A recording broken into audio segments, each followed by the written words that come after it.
Avant de causer un terrible accident de voiture le vendredi 10 février 2023, Pierre Palmade s'était déjà retrouvé cité dans une affaire remontant à l'automne 2022, mais en tant que victime cette fois-ci.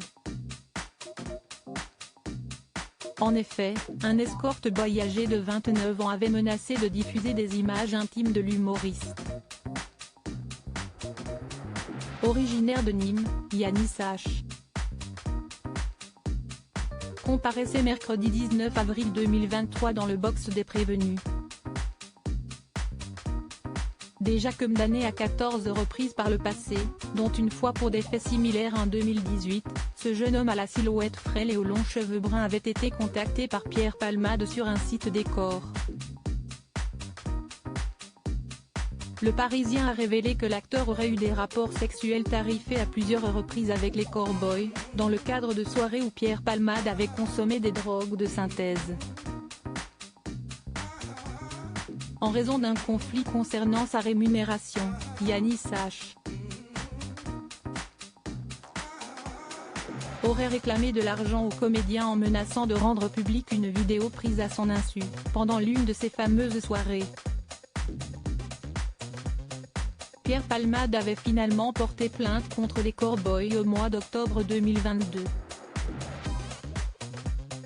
Il a mis longtemps à déposer plainte car il craignait la médiatisation, et ça a été le cas, a indiqué son avocate, Mecéline Lazec, qui a par ailleurs réclamé que l'audience se tienne à huis clos. Pierre Palmade, 9 mois de prison pour son maître chanteur. De son côté, le parquet s'était prononcé contre la demande de l'avocate de Pierre Palmade, car ce dernier s'était déjà exprimé de manière publique, dans les médias sur cette affaire. Au final, la présidente du tribunal a accédé à la demande de Mecéline Lazec, en ordonnant que l'audience se tienne sans public pour respecter la dignité de Pierre Palmade. À l'issue de cette audience à huis clos, le tribunal correctionnel de Paris a condamné Yanis H. à 9 mois de prison pour avoir fait chanter Pierre Palmade.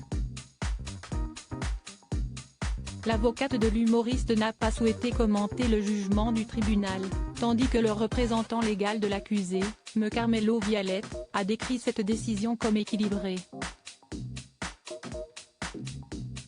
À propos de l'auteur Clément Machetto, passionné de sport, et plus particulièrement de football, de basketball et de catch, merci Canal+, Koh-Lanta est pour moi le programme incontournable de la télévision française. Par le passé, j'étais également un téléspectateur assidu de la Star Academy sur TF1, mais aussi de la trilogie du samedi sur M6. Aujourd'hui le monde des médias n'a plus aucun secret pour moi. Ou presque.